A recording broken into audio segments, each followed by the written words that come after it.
நான் 35-40 ஆண்டுகளாக இந்த களத்திலே நிற்கிறேன். ஆனால் அன்றைக்கே பழனி பாபா அவர்கள், பெரியாரையும் அம்பேத்கரையும் ஏற்காதவன் எவனாக இருந்தாலும் அவனை நம்பாதே, பெரியாரையும் அம்பேத்கரையும் விமர்சிக்கிறவனால் உனக்கு ஆபத்து இருக்கிறது என்றும் சொல்லுகிறார். இது எவ்வளவு பெரிய ஒரு சிந்தனை தெளிவு அவரிடத்திலே இருந்திருக்கிறது. விமர்சனங்களை ஏற்கிற பக்குவமும் முதிர்ச்சியும் பெரியாருக்கு உண்டு. ஆனால் விமர்சனம் என்கிற பெயரால் இன்றைக்கு அவதூறுகளை பரப்புகிறார்கள், கொச்சைப்படுத்துகிறார்கள். தமிழை பழித்து விட்டார், தமிழனை அவமானப்படுத்தி விட்டார்.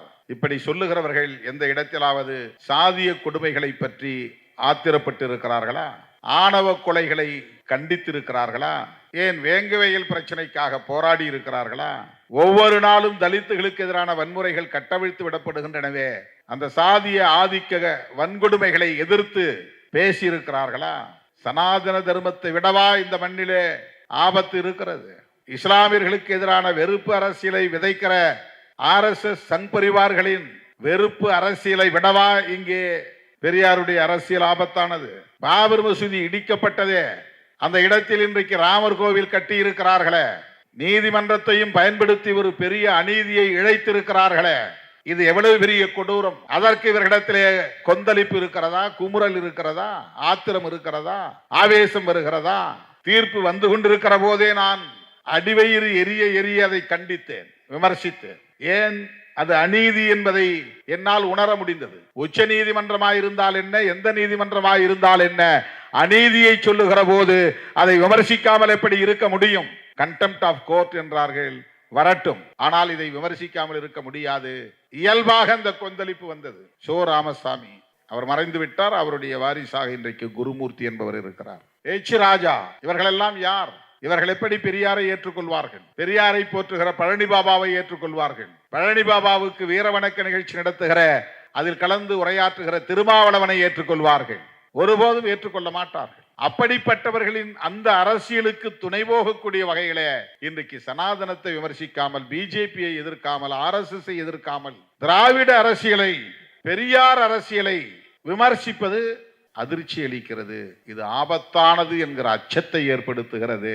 இந்நேரத்தில் பழனி பாபா இல்லையே என்கிற ஏக்கத்தை தருகிறது. தோலுரித்து விடுவார். பெரியார் தமிழை சனியன் என்று சொன்னார் என்றால் அதற்கு காரணம் இருக்கிறது. காட்டு மிராண்டி மொழி என்று சொன்னார் என்றால் தமிழை பழிக்க வேண்டும், தமிழ் மீது வெறுப்பை விதைக்க வேண்டும் என்பதல்ல. அந்த தமிழ் மொழியில் மூட நம்பிக்கைகள் நிறைந்த புராண கதைகள் தான் இருக்கின்றன. அப்படிப்பட்ட இந்த தமிழை ஏன் பிடித்துக் கொண்டு தொங்குகிறீர்கள்? அறிவியலும் தொழில்நுட்பமும் நிறைந்த அறிவு களஞ்சியமாக இருக்கிற மொழிகளை கற்றுக்கொள்ளுங்கள், ஒன்றும் தவறில்லை என்பதுதான் அவருடைய கருத்து. பிஜேபி பேசுவதை நாம் பேசினால் பிஜேபிக்கு ஆதரவாக இருப்பவர்கள் எல்லாம் நமக்கு ஓட்டு போடுவார்கள் என்று கணக்கு போட்டு பெரியாரை விமர்சிக்கிறார்கள். ஈரோடு கிழக்கு தொகுதியிலே பிஜேபியும் வேட்பாளரை நிறுத்தவில்லை, அதிமுகவும் வேட்பாளரை நிறுத்தவில்லை. அந்த கட்சிகளுக்கு வாக்களிப்பவர்கள் திமுகவுக்கு போட மாட்டார்கள், போடக்கூடாது. இப்படி பேசினால் அந்த வாக்குகள் நமக்கு கொஞ்சமாவது வரும் என்கிற எதிர்பார்ப்பு கணக்குகளோடு இப்படி பேசுகிறார்கள். கர்நாடகாவில் ஆட்சியை கைப்பற்ற முடிகிறது, ஆந்திராவிலே ஒரு தாக்கத்தை ஏற்படுத்த முடிகிறது, தெலுங்கானாவிலே குறிப்பிட்ட எண்ணிக்கையில் வெற்றி பெற முடிகிறது, கேரளாவிலும் கூட நல்ல சதவிகிதத்தை பெற முடிகிறது, மேற்கு வங்கத்திலே மம்தா பானர்ஜியை கூட விரட்ட முடிகிறது, அச்சுறுத்த முடிகிறது. தமிழ்நாட்டில் வாலாட்ட முடியவில்லையே என்கிற ஆத்திரம் அவர்களுக்கு இருக்கிறது. வாள் ஆட்டினால் ஒட்ட நறுக்கப்படும் என்பது அவர்களுக்கு தெரியும். வாள் ஆட்டுங்கள் என்று இங்கே சிலர் குதிக்கிறார்கள். நாங்கள் இருக்கிறோம், வாளை நீட்டுங்கள், வாளாட்டுங்கள் என்று அவர்களுக்கு வரவேற்பு தருகிறார்கள். நீங்கள் பேசுகிற அதே அரசியலை நானும் பேசுகிறேன் என்று பேசுகிறார்கள். ஒன்றை சொல்லிக்கொள்ள நான் விரும்புகிறேன். இங்கே திராவிட இயக்கங்கள் அதை தடுக்கிறதோ இல்லையோ, விடுதலை சிறுத்தைகள் தடுப்போம். பெரியாரின் பிள்ளை என்கிற உணர்வோடு, புரட்சியாளர் அம்பேத்கரின் பிள்ளை என்கிற உணர்வோடு இந்த களத்திலே நான் நின்று இதை பேசுகிறேன். 4 இடங்களை 8 இடங்களாக ஆக்க வேண்டும் என்கிற முனைப்பை விட, 2 எம்பிக்களை 4 எம்பிக்களாக உயர்த்த வேண்டும் என்கிற முனைப்பை விட, பிற்போக்கு சக்திகளை இங்கே வேர்பிடித்து விடக் கூடாது என்று தடுக்க வேண்டும் என்கிற முனைப்பு தான் விடுதலை சிறுத்தைகளுக்கு மேலோங்கி இருக்கிறது. சனாதன சக்திகள் இங்கே காலூன்றி விடக் கூடாது. சிறுபான்மையினருக்கு எதிரான சக்திகள், ஜனநாயகத்திற்கு எதிரான சக்திகள், அரசமைப்பு சட்டத்திற்கு எதிரான சக்திகள், மதவெறி சக்திகள், சாதிவெறி சக்திகள் இங்கே வலிமை பெற்று விடக் கூடாது. மறைந்த பழனி பாபா அவர்களின் 28வது நினைவு நாள் இந்த வீர வணக்க நிகழ்வேந்தலில் நினைவேந்தலில் பங்கேற்று அவரை நினைவு கூர்ந்து அவருடைய பங்களிப்பு குறித்து உங்களிடையே கருத்துக்களை பகிர்ந்து கொள்வதற்கான ஒரு வாய்ப்பை எனக்கு வழங்கியமைக்காக யூனஸ்கான் உள்ளிட்ட தமிழக பழனி பாபா கழகத்தின் முன்னணி பொறுப்பாளர்கள் அனைவருக்கும் முதலில் என்னுடைய நன்றியை உரித்தாக்குகிறேன். ஒவ்வொரு ஆண்டும் அவருடைய நினைவு நாளில் தமிழ்நாடு முழுவதும் ஆங்காங்கே தோழர்கள் அவரை நினைவு கூறுகிற இத்தகைய நிகழ்வுகளை ஒருங்கிணைத்து வருகிறார்கள். அவ்வப்போது வாய்ப்பு கிடைக்கிற போதெல்லாம் நானும் பங்கேற்று பழனி பாபா அவர்களை நினைவு கூர்ந்து உரையாற்றக்கூடிய ஒரு வாய்ப்பை பெற்றிருக்கிறேன், உரையாற்றி வருகிறேன். இன்றைக்கு இந்த வாய்ப்பை தமிழக பழனி பாபா கழகம் புளியந்தோப்பு பகுதியிலே உங்களோடு உரையாற்றக்கூடிய ஒரு வாய்ப்பை, உங்களிடையே உரையாற்றக்கூடிய ஒரு வாய்ப்பை எனக்கு ஏற்படுத்தி தந்திருக்கிறார்கள். பழனி பாபா அவர்களை இன்றைக்கு அனைத்து தரப்பு இளம் தலைமுறையினரும் நன்கு அறிவார்கள். சமூக ஊடகங்களில் அவருடைய உரைகள் எல்லாம் இன்றைக்கு வந்து கொண்டிருக்கின்றன. பலரும் பதிவேற்றம் செய்திருக்கிறார்கள். 90களின் தொடக்கத்தில் நான் விடுதலை சிறுத்தைகள் இயக்கத்தை மதுரை மண்ணில் பொறுப்பேற்று நடத்திய காலத்தில் அண்ணன் பழனி பாபா அவர்களை மேலூரிலே பேச வைப்பதற்கான முயற்சியை மேற்கொண்டேன். அதைத்தான் இங்கே அப்துல் ரஹ்மான் சுட்டிக்காட்டினார். சிறுத்தைகளின் கூட்டத்தில் ஒரு சிங்கத்தின் கர்ஜனை என்று நான் தலைப்பிட்டு அவர் உரையாற்றவிருப்பதை துண்டறிக்கையாக அச்சிட்டு மதுரை வட்டாரத்தில் அன்றைக்கு பரப்பினோம். கடைசி நேரத்திலே காவல்துறை அனுமதி மறுத்துவிட்டது. இந்த நிகழ்ச்சிக்காக புறப்பட்டு வந்து கொண்டிருந்தவர் வழியிலே என்னை சந்தித்தார். மேலூருக்கு வராமல் இடையிலே திருப்பத்தூரிலே இருக்கிறேன், வாருங்கள் என்று என்னை அழைத்தார். போனோம். இந்த நிகழ்ச்சி நடைபெறாவிட்டால் வருந்த வேண்டாம், நமக்கு ஒரு வாய்ப்பு மீண்டும் உருவாகும், அனுமதி பெற்றே நிகழ்ச்சியை நடத்துவோம், வருத்தப்பட வேண்டாம் என்று சொல்லி என்னை ஆற்றுப்படுத்தினார். அதன் பிறகுதான் கடலூர் மாவட்டம் நெல்லிக்குப்பத்திலே அவரும் நானும் ஒரே மேடையில் பேசுகிற வாய்ப்பை பெற்றோம். எம்ஜிஆர் முதல்வராக இருந்தபோது, புகழின் உச்சத்தில் இருந்தபோது அவரை எதிர்த்து விமர்சித்து பேசுகிற துணிச்சல் அப்போது பழனி பாபா அவர்களுக்கு இருந்தது என்பதை நாடு அறியும். மிக கடுமையாக மேடைகளில் விமர்சிக்கக்கூடிய அளவுக்கான துணிச்சலை பெற்றவராக அப்போது விளங்கினார். அரசியலில் அவ்வப்போது பரபரப்புகளை ஏற்படுத்தக்கூடிய அளவுக்கு ஆழ்ந்த கருத்துக்களை, அறிவார்ந்த விவாதங்களை முன்வைப்பதில் அவருக்கு நிகர் அவர்தான். வெறும் பரபரப்புக்காக பேசக்கூடியவர் அல்ல, மேடைக்காக பேசக்கூடியவர் அல்ல, கவன ஈர்ப்புக்காக பேசக்கூடியவர் அல்ல.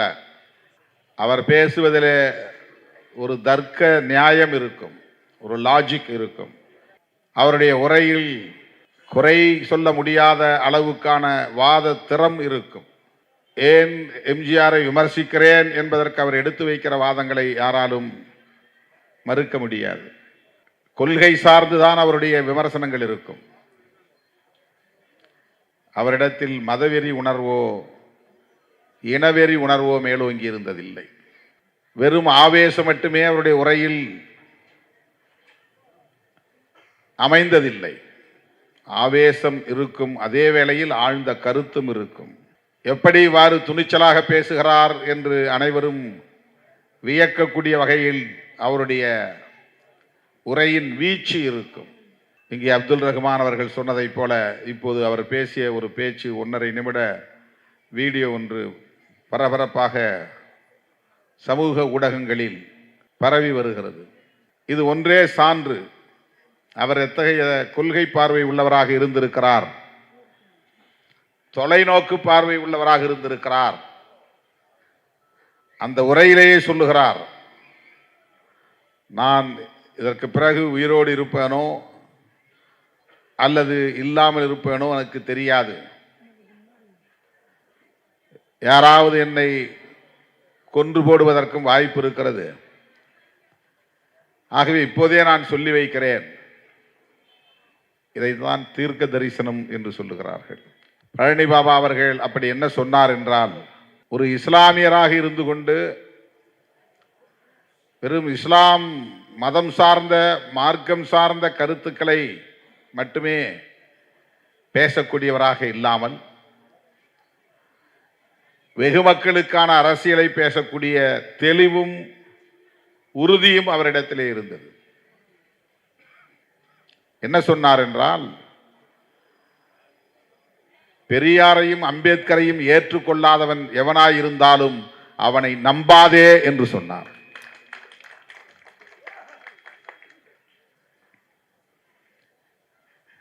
இஸ்லாமிய இயக்கங்கள் அண்மை காலமாகத்தான் பெரியார், அம்பேத்கர் போன்ற தலைவர்களை வெகுவாக பேசத் தொடங்கி இருக்கிறார்கள். நான் 35-40 ஆண்டுகளாக இந்த களத்திலே நிற்கிறேன். ஆனால் அன்றைக்கே பழனி பாபா அவர்கள் பெரியாரையும் அம்பேத்கரையும் ஏற்காதவன் எவனாக இருந்தாலும் அவனை நம்பாதே, பெரியாரையும் அம்பேத்கரையும் விமர்சிக்கிறவனால் உனக்கு ஆபத்து இருக்கிறது என்றும் சொல்லுகிறார். இது எவ்வளவு பெரிய ஒரு சிந்தனை தெளிவு அவரிடத்திலே இருந்திருக்கிறது. வெறும் மதம் சார்ந்த தலைவர்களை அவர் அடையாளப்படுத்தவில்லை. கண்ணிய தமிழர் காயிதே மில்லத்தை போற்றி புகழ வேண்டும்,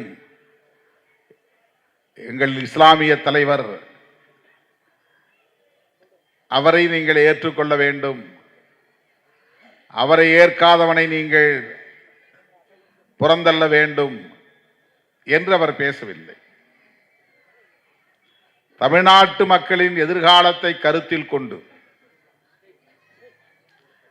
பின்னாளில் எவனாவது அப்படி வருவான், பெரியாரை விமர்சிப்பான் என்பதை தீர்க்க தரிசனத்தால் பார்த்து இப்படி ஒரு கருத்தை அவர் சொல்லியிருக்கிறார் என்றால், அவர் ஒன்றும் திமுக காரர் அல்ல, அதிமுக காரர் அல்ல, கலைஞரின் தொண்டர் அல்ல, எம்ஜிஆரின் தொண்டர் அல்ல, திராவிடர் கழகத்தை சார்ந்தவரும் அல்ல. பார்ப்பனியத்தை புரிந்து கொண்டவர், அதுதான் முக்கியமானது. பார்ப்பனியத்தை புரிந்து கொண்டவர் என்றால் சனாதன தர்மத்தை புரிந்து கொண்டவர் என்று பொருள். அது எவ்வளவு ஆபத்தான ஒரு கோட்பாடு, அதனால் எப்படி இந்த சமூகத்திற்கு தீங்குகள் காலம் காலமாய் தொடருகின்றன, அந்த சனாதனத்தை வேறறுக்க வேண்டிய தேவை என்ன என்பதை ஆழமாக புரிந்து கொண்டவர். ஒரு தலித் இயக்கத்தை சார்ந்த தலைவராக இருந்து அம்பேத்கரை அவர் குறிப்பிட்டு சொல்லவில்லை. இந்திய அரசியலின் சாபக்கேடு, அம்பேத்கரை பற்றி பேசினால் அவன் தலித்தாகத்தான் இருக்க வேண்டும், அல்லது தலித்தாக இருக்கிறவன் தான் அம்பேத்கரை பற்றி பேச வேண்டும் என்ற ஒரு நிலை இங்கே இருக்கிறது. அம்பேத்கர் என்று பெயரை உச்சரித்தால் அவன் எஸ்சியாகத்தான் இருக்க வேண்டும் என்கிற ஒரு உளவியல் இங்கே கட்டமைக்கப்பட்டிருக்கிறது. ஆனால் பழனி பாபா அவர்கள் பெரியாரையும் அம்பேத்கரையும் தன்னுடைய கொள்கை ஆசான்களாக உள்வாங்கி இருந்தார் என்பதைத்தான் அது உணர்த்துகிறது. ஏன் அவர் பெரியாரையும் அம்பேத்கரையும் ஏற்க வேண்டும், போற்ற வேண்டும்? இஸ்லாமிய சமூகத்தை சார்ந்த தேசிய அளவிலான எவ்வளவு தலைவர்கள் உண்டு. தமிழகத்திலே அவருக்கு முன்னோடிகளாக பல தலைவர்கள் இருந்திருக்கிறார்களே, கண்ணிய தமிழர் காயிதே மில்லத் உட்பட. அப்படி அவர் ஒரு செக்டேரியனாக தன்னை அடையாளப்படுத்திக் கொள்ளவில்லை. நான் ஒரு இஸ்லாமியன், நான் இஸ்லாமியர்களுக்கானவன், இஸ்லாமிய தலைவர்கள் தான் எனக்கான தலைவர்கள் என்று அவர் தன்னை மதம் சார்ந்த அடையாளத்தோடு உணரவில்லை. அதனை தாண்டி ஒட்டுமொத்த உழைக்கும் மக்களின் நலன்களில் அவருக்கு அக்கறை இருந்ததனால்தான் பெரியாரின் மீதும் புரட்சியாளர் அம்பேத்கரின் மீதும் ஒரு ஈடுபாடு, ஈர்ப்பு இருந்திருக்கிறது. அந்த அடிப்படையில் தான் சில காலம் மருத்துவர் ராமதாஸ் அவர்களோடும் இணைந்து பயணித்தார். பாட்டாளி மக்கள் கட்சிக்கு ஆதரவாகவும் மேடைகளில் பேசியிருக்கிறார். அவர் கலந்து கொண்ட வடலூர் மாநாட்டில் நானும் கலந்து கொண்டேன். பாட்டாளி மக்கள் கட்சி வடலூரில் தமிழர் வாழ்வுரிமை மாநாடு ஒன்றை நடத்தியது, சென்னையில் நடத்தியதைப் போல. அந்த மாநாட்டில் சிறப்பு பேச்சாளர்களாக அழைக்கப்பட்டவர்களுள் பழனி பாபா அவர்களும் ஒருவர், நானும் அதிலே ஒருவன். 2 பேரும் அந்த மேடையில் பேசியிருக்கிறோம். பேசிவிட்டு அவரோடு இரவு உணவும் சாப்பிட்டு இருக்கிறோம். அப்படி அவரோடு ஒரு நெருக்கம் எனக்கு ஏற்பட்டது என்பதை நான் எண்ணி பெருமைப்படுகிறேன். அவருடைய உரைகளை இன்றைக்கும் யார் கேட்டாலும் அந்த உரைக்கு ஒரு தம்பயப்படுகிற நிலை, அந்த உரைக்கு மயங்குகிற நிலையை கட்டாயம் பெறக்கூடும். அந்த பேச்சிலே அப்படி ஒரு காந்தம் உண்டு, அந்த குரலிலே ஒரு இனிமை உண்டு. வெறும் கத்தலாக இருக்காது, வெறுமென கத்த மாட்டார். ஆவேசமாக பேசினால்தான் மக்களை ஈர்க்க முடியும் என்று இல்லை. அவ்வளவு தெளிவாக கருத்தியல் சார்ந்த உரையை வழங்குகிற ஆற்றல் அவரிடத்திலே உண்டு. ஒவ்வொரு சொல்லிலும் அவ்வளவு வலிமை, மக்களை கவர்ந்து இழுக்கும் வலிமை உண்டு. அதனால்தான் முன்னுணர்ந்து சொல்லுகிறார், பெரியாரையும் அம்பேத்கரையும் ஏற்காதவர்கள் எவராய் இருந்தாலும் நீங்கள் நம்பக்கூடாது, அவர்களை தலைவர்களாக ஏற்றுக்கொள்ளக்கூடாது என்று. இன்றைக்கு பெரியாரை பற்றிய விமர்சனங்கள் மிக கடுமையாக, கொச்சையாக முன்வைக்கப்படுகின்றன. பெரியார் சொன்னார், என்னை ஒருவன் விமர்சிக்கிறான் என்று சொன்னால் அதை நான் வரவேற்க கடமைப்பட்டிருக்கிறேன். நான் சொல்லுவதை தவறு என்று சொல்லி புதிய கருத்துக்களை, உண்மைகளை சொல்லக்கூடிய ஒரு மாற்றம் நிகழ்ந்தால், அது சரியாக இருந்தால் நான் அதை வரவேற்பேன் என்கிற கருத்து கொண்டவர் பெரியார். நான் சொல்லுகிறேன் என்பதற்காக கண்ணை மூடிக்கொண்டு எதையும் ஏற்றுக்கொள்ளாதே. உனக்கு சரி என்று பட்டால் ஏற்றுக்கொள். பகுத்தறிவு பூர்வமாக எதையும் சிந்தித்து பார். எனவே பெரியாரை விமர்சிக்க கூடாது என்று இல்லை. விமர்சனங்களை ஏற்கிற பக்குவமும் முதிர்ச்சியும் பெரியாருக்கு உண்டு. ஆனால் விமர்சனம் என்கிற பெயரால் இன்றைக்கு அவதூறுகளை பரப்புகிறார்கள், கொச்சைப்படுத்துகிறார்கள்.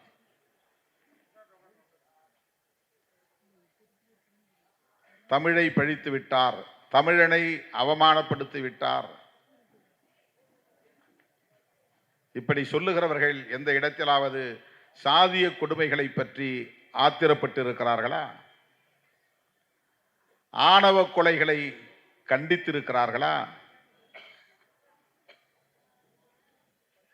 ஏன் வேங்கவயல் பிரச்சனைக்காக போராடி இருக்கிறார்களா? ஒவ்வொரு நாளும் தலித்துகளுக்கு எதிரான வன்முறைகள் கட்டவிழ்த்து விடப்படுகின்றனவே, அந்த சாதிய ஆதிக்க வன்கொடுமைகளை எதிர்த்து பேசியிருக்கிறார்களா? சனாதன தர்மத்தை விடவா இந்த மண்ணிலே ஆபத்து இருக்கிறது?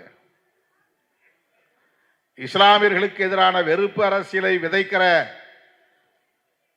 RSS சங் பரிவார்களின் வெறுப்பு அரசியலை விடவா இங்கே பெரியாருடைய அரசியல் ஆபத்தானது?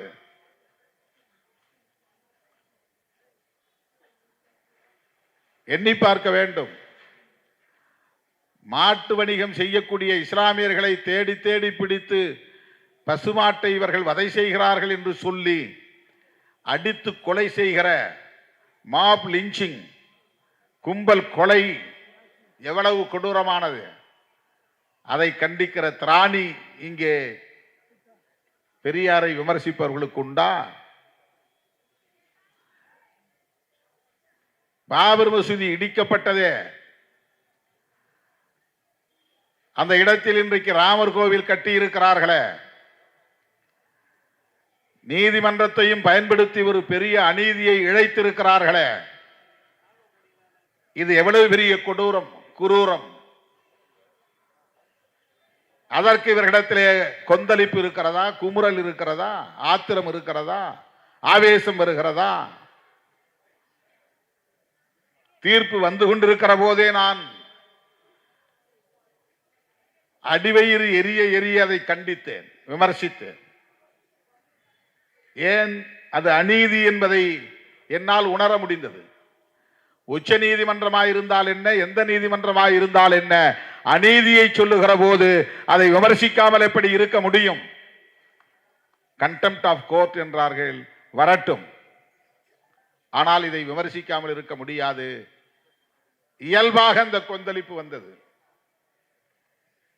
500 ரூபாய் 1000 ரூபாய் நோட்டு செல்லாது என்று மோடி சொன்ன போது நாடே உறைந்து போய், அதிர்ச்சியில் உறைந்து போய் கிடந்த நேரத்தில் அரை மணி நேரத்தில் பத்திரிகையாளர்களை கூட்டி நான் பேட்டி கொடுத்தேன்.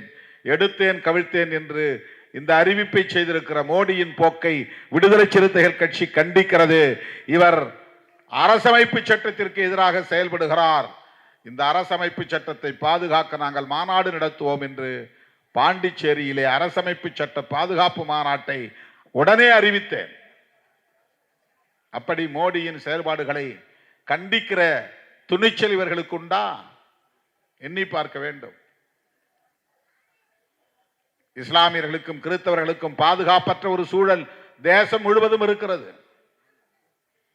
சிஏஏ சட்டம் எவ்வளவு ஆபத்தான ஒரு சட்டம், பாகுபாடு நிறைந்த ஒரு சட்டம், அரசமைப்பு சட்டத்திற்கு எதிரான ஒரு சட்டம். மதத்தின் பெயரால், சாதியின் பெயரால், இனத்தின் பெயரால் பாகுபாடு காட்டக்கூடாது என்பது அரசமைப்பு சட்டத்தின் உறுப்பு எண் 15 கூறுகிறது. ஆர்டிகிள் 15, 17 இவையெல்லாம் அதை கூறுகிறது. ஆனால் இவர்கள் சிஏஏ சட்டத்தில் என்ன சொல்லுகிறார்கள்? அண்டை மாநிலங்களில் இருந்து அகதிகளாக தஞ்சம் புகக்கூடியவர்கள் இந்துக்களாக இருந்தால், கிறிஸ்தவர்களாக இருந்தால், சமணர்களாக பௌத்தர்களாக இருந்தால், பார்சிகளாக இருந்தால் குடியுரிமை தருவோம், முஸ்லிம்களாக இருந்தால் தரமாட்டோம் என்று சட்டம் கொண்டு வந்திருக்கிறார்கள். இது எவ்வளவு பெரிய அநீதி! இதை விட வேறு என்ன ஆபத்து வேண்டும்? இவ்வளவு ஆபத்தான சக்திகளை எதிர்க்காமல், விமர்சிக்காமல் பெரியாரை விமர்சிக்கிறார்கள் என்றால், பெரியாரை விமர்சிப்பது என்பது RSS அஜெண்டா. பெரியார் என்கிற பிம்பத்தை தகர்க்க வேண்டும் என்பது பிஜேபியின் செயல் திட்டம். பெரியாரை வீழ்த்தினால்தான் நம்முடைய சனாதன தர்மத்திற்கு பாதுகாப்பு உருவாகும் என்பது பார்ப்பன சமூகம், பனியா சமூகத்தினரின் நம்பிக்கை. இன்றைக்கு நேற்றைக்கல்ல, தொடர்ந்து பெரியார் வாழும் காலத்திலேயே பெரியாருக்கு எதிராக அவர்கள் அரசியல் செய்தார்கள். பெரியாரை ஒழித்து கட்ட முயற்சித்தார்கள். அவருடைய அரசியலை ஒழித்து கட்ட முயற்சித்தார்கள். பெரியார் மறைந்ததும் எல்லாம் ஒழிந்தது என்று அவர்கள் பெருமூச்சு விட்ட போதுதான் பெரியாரின் அரசியலை தொடர்ந்து எடுத்து செல்ல இதோ நான் இருக்கிறேன் என்று பேரறிஞர் அண்ணா வந்தார். அண்ணா ஒரு ஆட்சியை கைப்பற்றிய ஒரே ஆண்டில் காலமாகிவிட்டார். அப்போது அவர்கள் மகிழ்ச்சி அடைந்தார்கள். ஆனால் அதே இயக்கத்தை கட்டி காப்பாற்றுவதற்கு, பெரியாரின் அரசியலை முன்னெடுத்து செல்வதற்கு நான் இருக்கிறேன் என்று கலைஞர் வந்தார். தொடர்ச்சியாக இப்படி அவர்கள் திராவிட இயக்கங்களை வீழ்த்த வேண்டும் என்கிற செயல் திட்டத்தை வரையறுத்துக் கொண்டு செயல்பட்டு வருகிற கும்பல். சோ ராமசாமி அவர் மறைந்து விட்டார். அவருடைய வாரிசாக இன்றைக்கு குருமூர்த்தி என்பவர் இருக்கிறார். H. ராஜா, இவர்களெல்லாம் யார்? இவர்கள் எப்படி பெரியாரை ஏற்றுக்கொள்வார்கள்? பெரியாரை போற்றுகிற பழனி பாபாவை ஏற்றுக்கொள்வார்கள்? பழனி பாபாவுக்கு வீர வணக்க நிகழ்ச்சி நடத்துகிற, அதில் கலந்து உரையாற்றுகிற திருமாவளவனை ஏற்றுக்கொள்வார்கள்? ஒருபோதும் ஏற்றுக்கொள்ள மாட்டார்கள். அப்படிப்பட்டவர்களின் அந்த அரசியலுக்கு துணை போகக்கூடிய வகையிலே இன்றைக்கு சனாதனத்தை விமர்சிக்காமல், பிஜேபியை எதிர்க்காமல், RSS எதிர்க்காமல், திராவிட அரசியலை, பெரியார் அரசியலை விமர்சிப்பது அதிர்ச்சி அளிக்கிறது. இது ஆபத்தானது என்கிற அச்சத்தை ஏற்படுத்துகிறது. இந்நேரத்தில் பழனி பாபா இல்லையே என்கிற ஏக்கத்தை தருகிறது. தோலுரித்து விடுவார். யாருக்கும் எந்த தயக்கமும் காட்ட மாட்டார். எந்த அச்சமும் அவரிடத்திலே இருந்ததில்லை. அச்சமில்லாத, துளியும் அச்சமில்லாத ஒரு போராளி பழனி பாபா. அவருடைய பார்வை ஒவ்வொன்றும் வித்தியாசமானதாக இருக்கும். யாரும் சிந்திக்காத கோணத்தில் சிந்திக்கக்கூடியவர். மேடையில் யார் இருக்கிறார்கள் என்று பார்த்து முகஸ்துதி பார்த்து பேசக்கூடியவர் அல்ல. ராமதாஸ் அவர்களையே கூட மேடையில் வைத்துக் கொண்டு பல முறை அவரையே விமர்சிக்கக்கூடிய துணிச்சலை பெற்றிருந்தார். வடலூர் கூட்டத்தில் பேசுகிற போது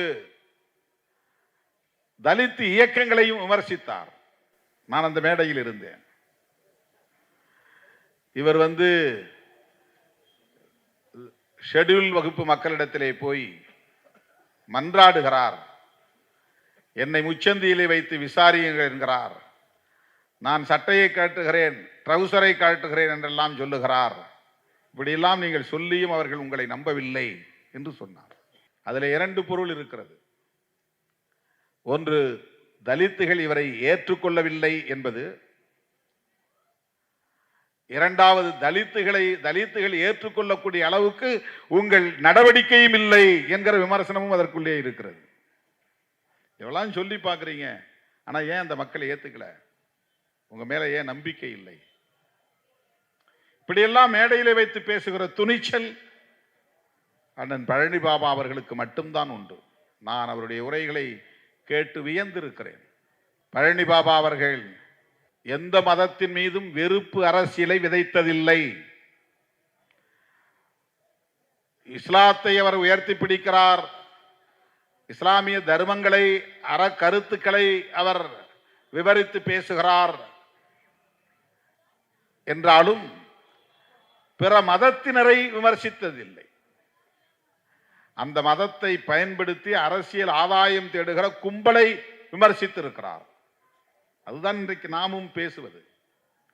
நாம் பேசுவதும் அதுதான். பெரியார் பேசியதும் அதுதான். பெரியார் தமிழை சனியன் என்று சொன்னார் என்றால் அதற்கு காரணம் இருக்கிறது.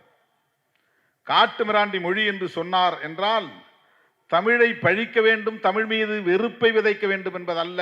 அந்த தமிழ் மொழியில் மூட நம்பிக்கைகள் நிறைந்த புராண கதைகள் தான் இருக்கின்றன. அப்படிப்பட்ட இந்த தமிழை ஏன் பிடித்து கொண்டு தொங்குகிறீர்கள்? அறிவியலும் தொழில்நுட்பமும் நிறைந்த அறிவு களஞ்சியமாக இருக்கிற மொழிகளை கற்றுக்கொள்ளுங்கள், ஒன்றும் தவறில்லை என்பதுதான் அவருடைய கருத்து. தமிழிலே ராமாயணம் இருக்கிறது, தமிழிலே மகாபாரதம் இருக்கிறது, தமிழிலே தேவாரம் திருமுறைகள் இருக்கின்றன, தமிழிலே ஆழ்வார் பாசுரங்கள் இருக்கின்றன. இவையெல்லாம் புராண கதைகளை அடிப்படையாக கொண்டவை, புனைவுகளை அடிப்படையாக கொண்டவை, பகுத்தறிவு கருத்துக்களுக்கு இடம் தராதவை, அறிவியல் சிந்தனைகளுக்கு ஊக்கமளிக்காதவை.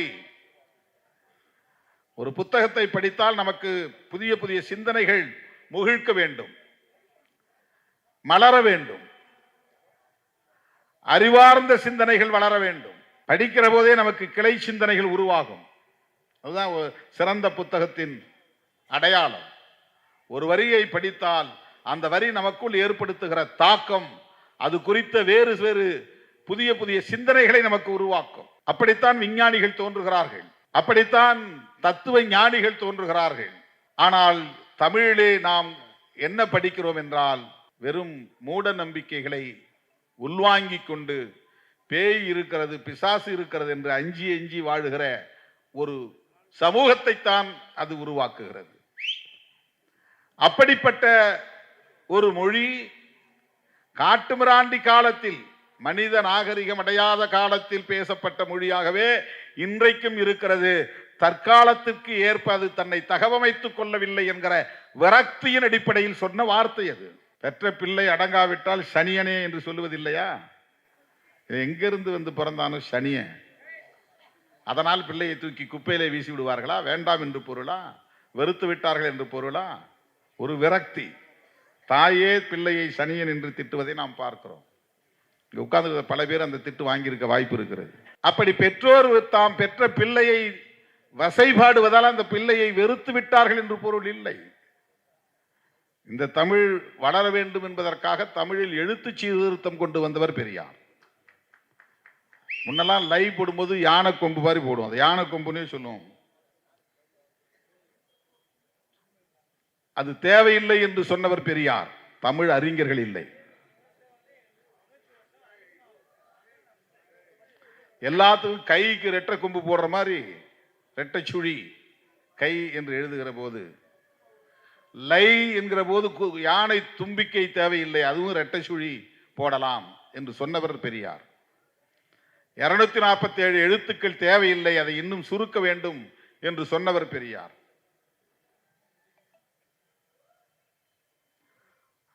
நாவண்ணா 2 சுழி நாவண்ணா போட்டா இப்படி சுத்தி விடுவாங்க, அது தேவையில்லை, நான் போட்டு பக்கத்துல எல்லாத்துக்கும் கால் வாங்குற மாதிரி இதுக்கும் கால் வாங்கலாம் என்று சொன்னவர் பெரியார். அந்த எழுத்து சீர்திருத்தத்தை நடைமுறைப்படுத்தியவர் எம்ஜிஆர்.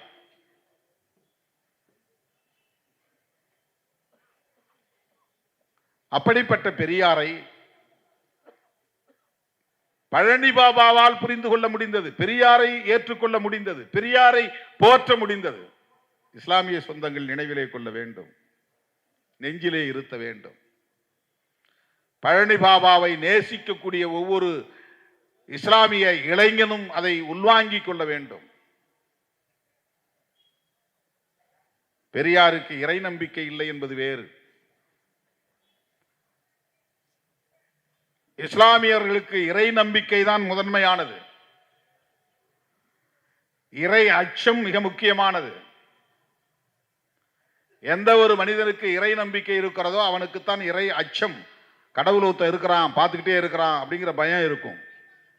கடவுள் இருக்கிறான் என்று நம்பினால்தான் கடவுள் நம்மை கவனித்துக் கொண்டே இருக்கிறான் என்கிற அச்சம் வரும்.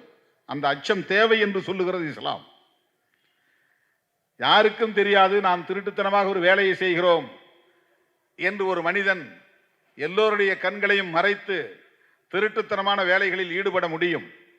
ஆனால் இஸ்லாம் சொல்லுகிறது, நீ எல்லோரின் கண்களையும் மறைத்து திருட்டுத்தனமாக செய்தாலும் இறைவன் உன்னை பார்த்து கொண்டிருக்கிறான், நீ அவனுக்கு அச்சப்பட வேண்டும் என்று இஸ்லாம் சொல்லுகிறது. அந்த இறை அச்சம் தேவை. எவனும் இல்லை என்று நீ எண்ணிவிடாதே. உன்னை போன்ற மனிதன் உன்னை கவனிக்காமல் இருக்கலாம், உன்னை சுற்றி மனிதர்கள் யாரும் இல்லாமல் இருக்கலாம், ஆனால் உன்னை சுற்றிலும் 360 டிகிரியிலும் இறைவன் இருக்கிறான், எப்போதும் விழித்துக் கொண்டே இருக்கிறான், பார்த்து கொண்டே இருக்கிறான் என்கிற அந்த உணர்வு இருக்கிறதே, அந்த இறை அச்சம், அது இஸ்லாத்தில் மிக முக்கியமானது. பெரியார் வேறு எந்த மதங்களையும் விமர்சிக்கவில்லை, இந்து மதத்தை மட்டும் விமர்சித்தார் என்று குறை சொல்லுகிறார்கள். ஆமாம், வேறு எந்த மதத்தையும் அவர் விமர்சிக்கவில்லை. அதற்கு 2 காரணம். அவர் ஒரு இந்துவாக இருந்து கொண்டு பிற மதங்களை விமர்சிக்க கூடாது, அது ஏற்புடையதல்ல, அது நாகரிகம் அல்ல. ஒரு இந்துவாக இருந்து கொண்டு பிற மதங்களை விமர்சிக்க கூடாது. 2வது, வேறு எந்த மதங்களிலும் இல்லாத பாகுபாடு என்பது இந்து மதத்தில் மட்டும்தான் இருக்கிறது. பாகுபாடு, பிறப்பின் அடிப்படையிலே உயர்வு தாழ்வு, உயர்ந்த சாதி தாழ்ந்த சாதி, ஒவ்வொரு சாதிக்கு இடையிலும் பாகுபாடு, ஒரே சாதி ஒரே குடும்பம், ஆணுக்கும் பெண்ணுக்கும் பாகுபாடு, ஆம்பளை பிள்ளைக்கு ஒரு மரியாதை, பொம்பளை பிள்ளைக்கு ஒரு மரியாதை. ஆம்பளை பிள்ளை எத்தனை தடவை ஃபெயில் ஆனாலும் மறுபடியும் படிக்க வைப்பாங்க. பொம்பளை பிள்ளை எவ்வளவு மார்க் எடுத்தாலும் நல்லா படித்தாலும் வயசுக்கு வந்துட்டா நிறுத்திடுவாங்க, வெளியே அனுப்ப மாட்டாங்க. போதும், எவனுக்கோ ஒருத்தருக்கு பிடிச்சி கொடுக்குற பொல்ல, அதுக்கு ஏன் கொட்டி கொட்டி செலவழித்து படிக்க வச்சு அது நல்ல நிலைக்கு போய் வேற எவனுக்கோ போய் சம்பாதிச்சு கொடுக்கணும். இன்னொரு இடத்துக்கு தானே வாழப்போகுது, எவனுக்கோ மனைவியாக வாழப்போகுது, யாருக்கோ பிள்ளை பெற்று கொடுக்க போகுது. அதுக்கு ஏன் நம்ம வீட்டில் இருக்கிற செல்வத்தை செலவழிக்கணுங்கிற உளவியல் இந்து உளவியலாக இந்த சமூகத்தில் இருக்கிறது. சமத்துவம் இல்லை. ஒரே சாதிக்குள் ஒரே குடும்பத்திற்குள் ஆணுக்கும் பெண்ணுக்கும் இடையிலே கூட சமத்துவம் இல்லாத ஒரு சமூகம், ஒரு மதம், அதுதான் பாகுபாடு. பிராமணர்கள் மட்டுமே உயர்ந்தவர்கள், மற்ற அனைவருமே தாழ்ந்தவர்கள் என்கிற பாகுபாடு. ஒவ்வொரு சாதியும் சாதி விட்டு சாதி திருமணம் செய்து கொள்ளக்கூடாது என்கிற ஒரு வரைமுறை. வெறும் எஸ்சி அல்லாதவர்கள் என்கிற முறை மட்டுமல்ல, தலித்துல மட்டும் பொண்ணு எடுக்க கூடாது அல்லது பொண்ணு கொடுக்க கூடாது என்கிற முறை இந்து மதத்தில் இல்லை. எந்த சாதியும் இன்னொரு சாதிக்கு பெண் கொடுக்க முடியாது, பெண் எடுக்க முடியாது. அதுவே ஒரு தீண்டாமை தான். ஓபிசி சாதிகளுக்குள்ளேயே ஒரு தீண்டாமை. இனம் கலந்து விடக்கூடாது, சாதி கலந்து விடக்கூடாது என்று இவ்வளவு இருக்கும் பாகுபாடுகள் இந்த மதத்திலே இருப்பதனால் இதை விமர்சித்தார் பெரியார். இதற்கு எது காரணம் என்று கண்டுபிடித்தார். இதற்கு காரணம் இந்த மதத்தில் உள்ள கோட்பாடுகள் தான். அந்த கோட்பாடு வேறொன்றும் இல்லை, சனாதனம்தான். அந்த சனாதனத்தை மக்கள் எளிதாக புரிந்து கொள்வதற்காக சொன்ன பெயர்தான் பார்ப்பனியம் என்பது. இது பார்ப்பனர்களால் உருவாக்கப்பட்டது, பார்ப்பனர்களின் நலன்களுக்காக உருவாக்கப்பட்டது, பார்ப்பனர்களால் பாதுகாக்கப்பட்டு வருகிறது, பார்ப்பனர்களால் நடைமுறைப்படுத்தப்பட்டு வருகிறது. அதனால் அந்த கோட்பாட்டை பார்ப்பனியம் என்று பெரியாரும் புரட்சியாளர் அம்பேத்கரும் இந்த மக்களிடத்தில் அம்பலப்படுத்தினார்கள். ஒரு சாதியின் பெயரால் ஒரு இசம் இருக்க முடியாது. ஆனால் வேறு வழியில்லை, ஒரு சாதியின் பெயரால் ஒரு இசத்தை அடையாளப்படுத்த வேண்டிய தேவை எழுந்தது. அந்த குறிப்பிட்ட சாதியின் மீதான வெறுப்பு அல்ல. இன்றைக்கு கூட உச்ச நீதிமன்றத்தில் இருக்கக்கூடிய மொத்த நீதிபதிகளில் ஓபிசி சமூகத்தை சார்ந்த பிற்படுத்தப்பட்டவர்கள் அல்லது சத்திரியர்கள் எத்தனை பேர்? விரல் விட்டு எண்ணக்கூடிய 1 அல்லது 2 பேர் தான். ஷெட்யூல் காஸ்ட், ஷெட்யூல் டிரைப்ஸ் எப்போதாவது 1-2 பேர் வருவார்கள். கேஜி பாலகிருஷ்ணன் இருந்தார், அதற்கு முன்னால் வரதராஜன் இருந்தார், இப்போது ஒருவர் இருக்கிறார் கவாய் என்ற பெயரில், கவாயுடைய பேரன். மற்ற அனைவருமே உயர் சாதி, குறிப்பாக பிராமணர்கள். ஐஐடியில் இருக்கிற பேராசிரியர்களை போய் எடுத்து பாருங்கள். இதில் எப்படி ஒரு இஸ்லாமியர் வர முடியும்? எப்படி ஒரு கிறிஸ்தவர் வர முடியும்? ஐஐடி, ஐஐஎம், இதுபோல பல உயர்ந்த கல்வி நிறுவனங்கள், எய்ம்ஸ், சென்ட்ரல் யூனிவர்சிட்டிஸ், மத்திய பல்கலைக்கழகங்கள், உயர் சமூகத்தை சார்ந்தவர்கள் தான் அல்லது முன்னேறிய சாதிகளை சார்ந்தவர்கள் தான் அல்லது பார்ப்பன பனியா சமூகங்களை சார்ந்தவர்கள் தான் வர முடியும், வருகிறார்கள். 21ஆம் நூற்றாண்டிலும் இந்த நிலைதான் நீடிக்கிறது என்றால் அதற்கு என்ன காரணம்? இன்னும் இங்கே சனாதனமே கோலோச்சுகிறது, எல்லா தலங்களிலும் சனாதனமே ஆக்கிரமித்திருக்கிறது என்று பொருள். இதற்காக இவர்களுக்கு வயிற்றெரிச்சல் வருகிறதா? இஸ்லாமியர் இங்கே என்ன செய்கிறான், கிறிஸ்தவன் என்ன செய்கிறான், தலித் என்ன செய்கிறான் என்று சீண்டிக்கொண்டே இருக்கிற இந்த கும்பல், இவர்களுக்கு எதிரான வன்முறைகளை கட்டவிழ்த்து விடக்கூடிய இவர்கள், இப்படிப்பட்ட அநீதி இழைக்கப்படுகிறதே, இதற்கு இவர்கள் கொந்தளிக்கிறார்களா, குமுறுகிறார்களா, ஆத்திரப்படுகிறார்களா, ஆவேசப்படுகிறார்களா? எண்ணி பார்க்க வேண்டும். விடுதலை சிறுத்தைகள் கொடியேற்றினால் போய் புடுங்கி எரி என்கிற ராமதாஸ், அந்த கம்பத்தை உடைத்து போடு என்று சொல்லுகிற மருத்துவர் ராமதாஸ், உச்ச நீதிமன்றத்தில் இந்த அநீதி இருக்கிறதே, இதை எங்களால் ஏற்க முடியாது, இந்த கொலீஜிய முறையை மாற்று, இடஒதுக்கீடு கொண்டு வா என்று கிடுகிடு போராட்டத்தை அறிவித்தாரா, நடத்தினாரா? இன்றைக்கு பெரியாரை விமர்சிப்பவர்களும் அதை பற்றி பேசுகிறார்களா? எண்ணி பார்க்க வேண்டும். இஸ்லாமியர்களுக்கு எதிராக என்னென்ன முயற்சிகளை எல்லாம் செய்கிறார்கள். ஜம்மு காஷ்மீரை யூனியன் பிரதேசங்களாக உடைத்தார்கள். அங்கே இஸ்லாமியர்கள் தனித்து இயங்குவதை பொறுத்து கொள்ள முடியாமல் தனி சிறப்புடன் அவர்கள் இயங்கிக் கொண்டிருப்பதை சகித்துக் கொள்ள முடியாமல் ஆட்சி அதிகாரத்தை பயன்படுத்தி ஆர்டிகிள் 370 என்கிற அந்த 370வது உறுப்பை சிதைத்து நீக்கி அந்த மாநில ஒற்றுமையை சிதைத்து விட்டார்கள். இது அரசமைப்பு சட்டத்திற்கு எதிரானது, ஜனநாயகத்திற்கு எதிரானது. பெரியாருக்கு எதிராக வாயாடக்கூடியவர்கள் இதை எதிர்த்து என்ன பெரிய போராட்டங்களை நடத்தினார்கள், ஆவேசமாக பேசினார்கள். எண்ணி பார்க்க வேண்டும். முத்தலாக் சட்டம் இஸ்லாமிய பெண்களை பாதுகாப்பதற்காக நாங்கள் கொண்டு வருகிறோம் என்று தனி சட்டத்திலே அந்த தனி சட்டத்திற்கான உரிமைகளே தலையிட்டார்கள். ஒவ்வொரு மதத்துக்கும் தனி சட்டங்கள் உண்டு, பர்சனல் லாஸ். இஸ்லாமியர்களுக்கும் தனி சட்டம் உண்டு. ஆனால் இவர்களுக்கு மட்டும் என்ன சிறப்பு சட்டம்? இது என்ன கேள்வி? இது முட்டாள்தனமான கேள்வி. பெரும்பான்மை மதத்தை சார்ந்தவர்கள் சிறுபான்மையினரை பாதுகாப்போடு வாழ அரவணைக்க வேண்டும். அதுதான் சிறந்த ஜனநாயகம் என்று புரட்சியாளர் அம்பேத்கர் கூறுகிறார். அதுதான் உலகம் முழுவதும் இருக்கிற வரையறை. உலகத்தில் எல்லா நாடுகளிலும் ஒரே இனம் மட்டும் வாழ முடியாது. ஒரு இனம் அல்லது ஒரு மதம் பெரும்பான்மையாக இருக்கும் என்றால் பிற இனம் அல்லது பிற மதங்களை சார்ந்தவர்கள் சிறுபான்மையினராக இருப்பார்கள். ஒவ்வொரு நாட்டிலும் இது இயல்பு. அந்தந்த நாடுகளில் இருக்கிற பெரும்பான்மை மக்கள் அந்தந்த நாடுகளில் இருக்கிற சிறுபான்மையினரின் ஜனநாயக உரிமைகளை பாதுகாக்க வேண்டும். அதுதான் ஜனநாயகத்தின் சிறப்பு. அதுதான் முழுமையடைந்த ஜனநாயகம். அதுதான் புரட்சியாளர் அம்பேத்கர் அவர்களால் அழுத்தமாக சொல்லப்பட்டதாகும். ஆனால் இவர்கள் இஸ்லாமியர்களுக்கு மட்டும் என்ன சிறப்புரிமை?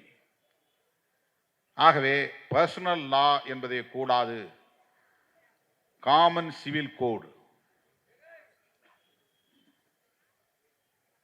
பொது சிவில் சட்டம்,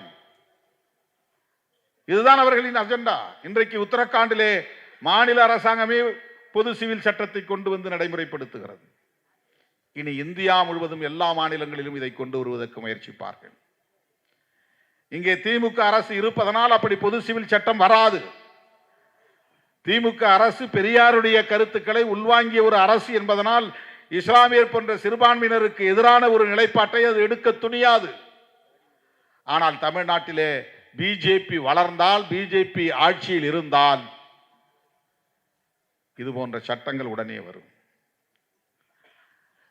ஆக பிஜேபி வளரட்டுமே என்று சொல்லக்கூடியவர்கள் இன்றைக்கு இங்கே தமிழ் தேசியம் என்கிற பெயரால் பெரியாரை கொச்சைப்படுத்துகிறார்கள். பிஜேபிக்கு சிவப்பு கம்பளம் இருக்கிறார்கள்.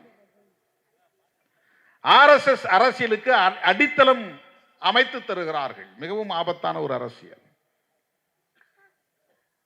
இன்றைக்கு வக்ஃபு வாரிய சட்டம் எவ்வளவு பெரிய கொடுமை அது. அதில் பேசுவதற்கு நான் எவ்வளவோ முயற்சித்து பார்த்தேன், எனக்கு அனுமதி கிடைக்கவில்லை. அதற்கான ஜாயிண்ட் பார்லிமெண்டரி கமிட்டியிலே என்னையும் உறுப்பினராக சேருங்கள் என்று நான் விண்ணப்பம் கொடுத்தேன். என்னை சேர்க்கவில்லை. எனக்கு அந்த வாய்ப்பு தரப்படவில்லை. எதிர்க்கட்சி உறுப்பினர்கள், திமுக உள்ளிட்ட எதிர்க்கட்சிகளை சார்ந்த உறுப்பினர்கள் ஜாயிண்ட் பார்லிமெண்டரி கமிட்டி என்கிற நாடாளுமன்ற கூட்டுக்குழுவிலே இருந்தார்கள். அவர்களை எல்லாம் வெளியேற்றிவிட்டு இன்றைக்கு அவர்கள் பெரும்பான்மை கருத்தின் அடிப்படையிலே அந்த மசோதாவை நிறைவேற்றலாம் என்ற முடிவை எடுத்திருக்கிறார்கள். ஆக ஜேபிசிக்கு போயும் பயனில்லை என்கிற நிலை ஏற்பட்டு விட்டது. அதாவது வக்ஃபு வாரிய சட்டத்தில் ஒரு திருத்தத்தை கொண்டு வந்து அதை முழுமையாக அரசே ஏற்றுக்கொள்ளக்கூடிய ஒரு சூழலை ஏற்படுத்தி இருக்கிறார்கள். அதில் உறுப்பினர்களை இஸ்லாமியர் அல்லாதவர்களை எல்லாம் நியமிக்கிற அதிகாரத்தை இந்த சட்டத்தின் மூலம் கொண்டு வருகிறார்கள். வக்ஃபு வாரிய அந்த வக்ஃபு குழுவிலே இஸ்லாமியர் அல்லாதவர்களையும் நியமிக்கிற அதிகாரத்தை கொண்ட சட்டமாக அதை கொண்டு வருகிறார்கள். அப்படி தலையிடக்கூடாது, அரசு அவ்வாறு தலையிடுவது ஜனநாயகத்திற்கு முரணானது என்று காங்கிரஸ் தலைவர் ராகுல் காந்தி உட்பட அத்தனை பேரும் கடுமையாக எதிர்ப்பு தெரிவித்தோம். அதனால் அது மக்களவையை மாநிலங்களவையை சார்ந்த உறுப்பினர்களை கொண்ட ஒரு கூட்டுக்குழு, ஜாயிண்ட் பார்லிமெண்டரி கமிட்டி அமைக்கப்பட்டது.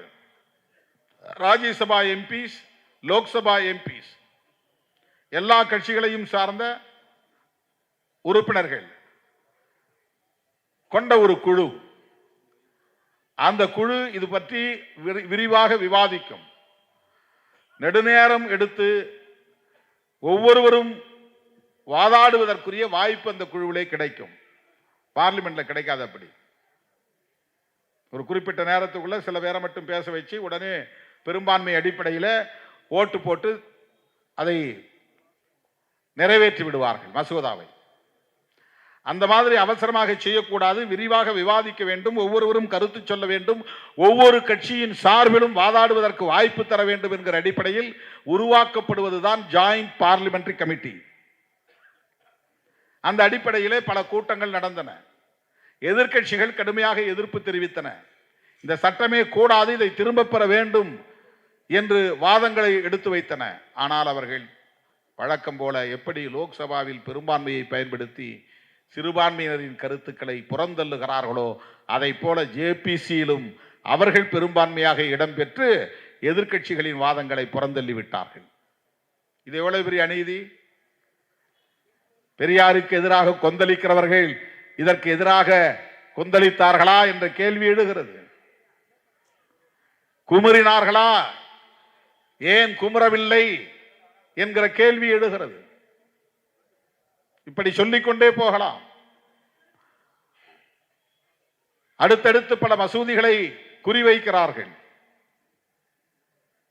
வேண்டுமென்றே சட்டம் ஒழுங்கு பிரச்சனையை ஏற்படுத்தி நீதிமன்ற வழக்குகளாக மாற்றுகிறார்கள். நீதிமன்றங்களில் தங்களுக்கு வேண்டியவர்களை நியமனம் செய்து அதன் மூலம் நீதிமன்றத்தின் வாயிலாக தாம் விரும்புகிற நீதியை எழுதி வாங்குகிறார்கள். பாபர் மசூதி வழக்கிலே அப்படி எழுதி வாங்கப்பட்ட தீர்ப்பு தான். கடவுளே வந்து கனவில் சொன்னார் என்று நீதிபதி சொல்லுகிறார். இப்படித்தான் தீர்ப்பு எழுத வேண்டும் என்று அவருக்கு கனவில் வந்து சொன்னதாம். எப்படிப்பட்டவர்களை உச்ச நீதிமன்றத்திலே நீதிபதிகளாக வைத்திருக்கிறோம் என்பதற்கு இதை விட வேறு என்ன சான்று வேண்டும்? இது எவ்வளவு பெரிய அவமானம்! இந்த தேசத்திற்கே அவமானம். நீதிபதிகளாக இருப்பவர்கள் ஆதாரங்களை கொண்டு தீர்ப்பளிக்க வேண்டும், சாட்சிகளை கொண்டு தீர்ப்பளிக்க வேண்டும், சாட்சியங்களை கொண்டு தீர்ப்பளிக்க வேண்டும். ஆனால் இவர்கள் கட்ட பஞ்சாயத்து தீர்ப்பு போல் எழுதி அறிவித்தார்கள். அதுவும் ஒரே நேரத்தில் ரெண்டும் கட்டணும். இன்னொரு இடமும் கொடுத்திருக்கிறாங்க, பாபர் மசூதியை கட்டணும். பாபர் மசூதி கட்டுற செலவும் அரசாங்கத்தினுடையது. தீர்ப்பிலே சொல்லப்பட்டது. ராமர் கோவில் கட்டி முடித்தவர்கள் பாபர் மசூதியையும் சைமல்டேனியஸாக சமகாலத்தில் கட்டியிருக்க வேண்டுமா இல்லையா? ஏன் செய்யவில்லை? இதை யார் விமர்சிப்பது, கண்டிப்பது, கேட்பது? இது ஓரவஞ்சனை இல்லையா? இது அநீதி இல்லையா? பள்ளி வளாகங்களுக்குள்ளே புகுந்து, கல்லூரி வளாகங்களுக்குள்ளே புகுந்து அந்த பிஞ்சு உள்ளங்களில், குழந்தை உள்ளங்களில், இளம் தலைமுறையினரின் உள்ளங்களில் நஞ்சை விதைக்கக்கூடிய வகையில சங் பரிவார் அமைப்புகளை சார்ந்தவர்கள் போய் ஜெய் ஸ்ரீராம் சொல்லுங்கள் என்று பயிற்சி தருகிறார்கள். கர்நாடகாவிலே அப்படி ஒரு பள்ளியில் நடந்ததை நாம் பார்த்தோம். ஒரு தங்கை அல்லாஹு அக்பர் என்று துணிச்சலாக முழக்கமிட்டவாறு வகுப்புக்கு சென்றதை நாம் பார்த்தோம். அந்த காட்சி எனக்குள் மிகப்பெரிய தாக்கத்தை ஏற்படுத்தியது. அந்த தங்கையை நான் நெஞ்சார பாராட்டிக் கொண்டே நாடாளுமன்றத்திற்குள் நுழைந்தேன். நானும் அதே முழக்கத்தை மக்களவையில் எழுப்பினேன். அந்த தங்கையின் முழக்கம் என் காதுகளில் ஒலித்துக் கொண்டே இருந்தது. என்னை அறியாமல் நான் அல்லாஹு அக்பர், ஜெய் பீம் என்று முழக்கம் எழுப்பினேன். வேறு எந்த நோக்கமும் எனக்கு இல்லை, எந்த கால்குலேஷனும் கிடையாது, எந்த கணக்கு வழக்கும் இல்லை. ஒரு கணக்கின் அடிப்படையிலே நான் அதை பேசவில்லை. இதை பேசினால் என்ன லாபம் கிடைக்கும் என்று பேசுகிறார்கள். பிஜேபி பேசுவதை நாம் பேசினால் பிஜேபிக்கு ஆதரவாக இருப்பவர்கள் எல்லாம் நமக்கு ஓட்டு போடுவார்கள் என்று கணக்கு போட்டு பெரியாரை விமர்சிக்கிறார்கள். ஈரோடு கிழக்கு தொகுதியில் பிஜேபியும் வேட்பாளரை நிறுத்தவில்லை, அதிமுகவும் வேட்பாளரை நிறுத்தவில்லை. அந்த கட்சிகளுக்கு வாக்களிப்பவர்கள் திமுகவுக்கு போட மாட்டார்கள், போடக்கூடாது. இப்படி பேசினால் அந்த வாக்குகள் நமக்கு கொஞ்சமாவது வரும் என்கிற எதிர்பார்ப்பு கணக்குகளோடு இப்படி பேசுகிறார்கள். இப்படியெல்லாம் கணக்கு போட்டு நாம் பேசுவதில்லை. வாக்கு வங்கி அடிப்படையில் நாம் கருத்துக்களை முன்வைப்பதில்லை. மக்களவையிலே நான் என்னை அறியாமல் அப்படி ஒரு முழக்கத்தை எழுப்பினேன் என்றால் அதற்கு என்ன காரணம்? அந்த தங்கை அப்படி தன்னை சுற்றி நின்று பல பேர் அவரை உணர்ச்சியை, கோபத்தை, அவருடைய ஆத்திரத்தை தூண்டக்கூடிய வகையிலே முழக்கங்கள் எழுப்பினாலும் அவர் நிதானமாக இறைவனின் பெயரை உச்சரித்துக் கொண்டே உள்ளே போனார். வேறு யாரையும் எதிர்த்து முழக்கமிடவில்லை. இஸ்லாம் அப்படித்தான் மக்களை அமைப்பாக்குகிறது, அரசியல்படுத்துகிறது. இந்த மண்ணில் எப்படிப்பட்ட கும்பலின் கைகளில் ஆட்சி அதிகாரம் சிக்கியிருக்கிறது என்பதற்கு இவையெல்லாம் சான்றுகள். பதவி ஏற்கும் போது அவர்கள் முதலாக மக்களவையிலே 2019 ஒவ்வொருவரும் ஜெய் ஸ்ரீராம் ஜெய் ஸ்ரீராம் என்று சொன்னதனால் தமிழ்நாட்டை சார்ந்தவர்களும் தமிழ் வாழ்க, பெரியார் வாழ்க என்று சொல்ல நேர்ந்தது. திருமாவளவன் அம்பேத்கர் வாழ்க, பெரியார் வாழ்க, ஜனநாயகம் வெல்க, சமூக நீதி வெல்க என்று முழக்கமிட வேண்டிய தேவை வந்தது. ஆகவே இந்த மண்ணில் சனாதன சக்திகள் நாளுக்கு நாள் வலிமை பெற்று வருகிற சூழலில் தமிழ்நாடு மட்டும்தான் ஒரு தீவாக இருக்கிறது என்கிற ஆத்திரம் அவர்களுக்கு இருக்கிறது. கர்நாடகாவில் ஆட்சியை கைப்பற்ற முடிகிறது, ஆந்திராவிலே ஒரு தாக்கத்தை ஏற்படுத்த முடிகிறது, தெலுங்கானாவிலே குறிப்பிட்ட எண்ணிக்கையில் வெற்றி பெற முடிகிறது, கேரளாவிலும் கூட நல்ல சதவிகிதத்தை பெற முடிகிறது, மேற்கு வங்கத்திலே மம்தா பானர்ஜியை கூட விரட்ட முடிகிறது, அச்சுறுத்த முடிகிறது. தமிழ்நாட்டில் வாலாட்ட முடியவில்லையே என்கிற ஆத்திரம் அவர்களுக்கு இருக்கிறது. வாள் ஆட்டினால் ஒட்ட நறுக்கப்படும் என்பது அவர்களுக்கு தெரியும். வாள் ஆட்டுங்கள் என்று இங்கே சிலர் குதிக்கிறார்கள். நாங்கள் இருக்கிறோம், வாளை நீட்டுங்கள், வாளாட்டுங்கள் என்று அவர்களுக்கு வரவேற்பு தருகிறார்கள். நீங்கள் பேசுகிற அதே அரசியலை நானும் பேசுகிறேன் என்று பேசுகிறார்கள். ஒன்றை சொல்லிக்கொள்ள நான் விரும்புகிறேன். இங்கே திராவிட இயக்கங்கள் அதை தடுக்கிறதோ இல்லையோ, விடுதலை சிறுத்தைகள் தடுப்போம். திக எதிர்வினையாற்றாமல் இருக்கலாம், திமுக கண்டும் காணாமல் அமைதியாக இருக்கலாம். விடுதலை சிறுத்தைகள் அப்படி வேடிக்கை பார்க்க மாட்டோம். சனாதனம் இங்கே வேர் பிடிப்பதற்கு ஒருபோதும் இடம் கொடுக்க மாட்டோம். சங்க பரிவாரங்கள் இங்கே காலூன்றுவதற்கு ஒருபோதும் இடம் கொடுக்க மாட்டோம். இதனால் எங்களுக்கு எந்த அரசியல் இழப்பு ஏற்பட்டாலும் அதை பொருட்படுத்த மாட்டோம்.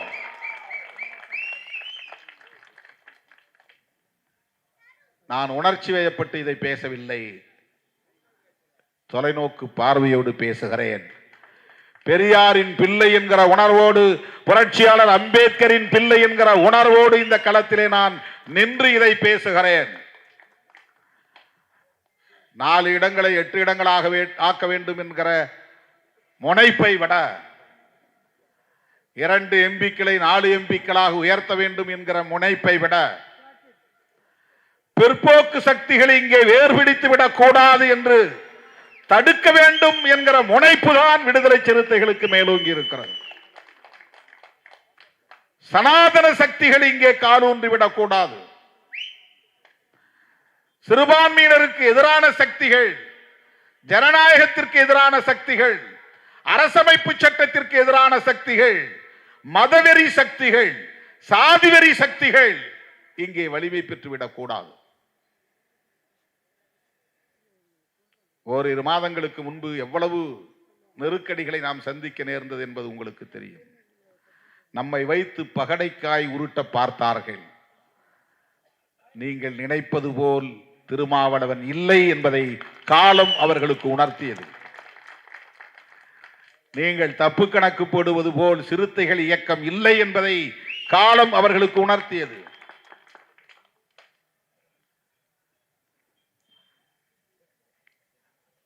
திமுக கூட்டணியில் இருக்கிறோம், திமுகவோடு எங்களுக்கு விமர்சனம் இல்லை என்று பொருள் இல்லை. திமுக அரசோடு நாங்கள் பயணிக்கிறோம், திமுக அரசோடு முழுமையாக நாங்கள் மனநிறைவோடு இருக்கிறோம் என்று பொருள் இல்லை. விமர்சனங்கள் இல்லாமல் இல்லை, வழிகள் இல்லாமல் இல்லை, ஏமாற்றங்கள் இல்லாமல் இல்லை. ஆனாலும் பெரியாரியத்தை காப்பதில் விடுதலை சிறுத்தைகள் உறுதியாக இருப்போம். புரட்சியாளர் அம்பேத்கர், மாமேதை மார்க்ஸ் போன்ற மாமனிதர்களின் சிந்தனைகளை பாதுகாப்பதில் இந்த வழிகளை தாங்கிக் கொண்டு நாங்கள் தேர்தல் உத்திகளை எடுப்போம். இதை புரிந்து கொள்வதற்கே உங்களுக்கு அரசியல் ஞானம் தேவைப்படும். இல்லை என்றால் வெறுமென மேம்போக்கில் எங்களை விமர்சிப்பீர்கள். எனதருமை தோழர்களே, சிறுபான்மையினர் நலன்களாக இருந்தாலும், இதர விளிம்பு நிலை மக்களின் பாதுகாப்பாக இருந்தாலும், அந்த களத்தில் என்றென்றைக்கும் விடுதலை சிறுத்தைகள் துணிவாக களமிறங்குவோம். இஸ்லாமியர்களின் குரலாக மக்கள் மன்றத்திலும் மக்களவையிலும் ஓங்கி ஒலிப்போம் என்பதை சொல்லி, மறைந்த அண்ணன் பழனி பாபா அவர்களை நினைவு கூர்ந்து அவருக்கு வீர வணக்கம் செலுத்தி நிறைவு செய்கிறேன். நன்றி, வணக்கம்.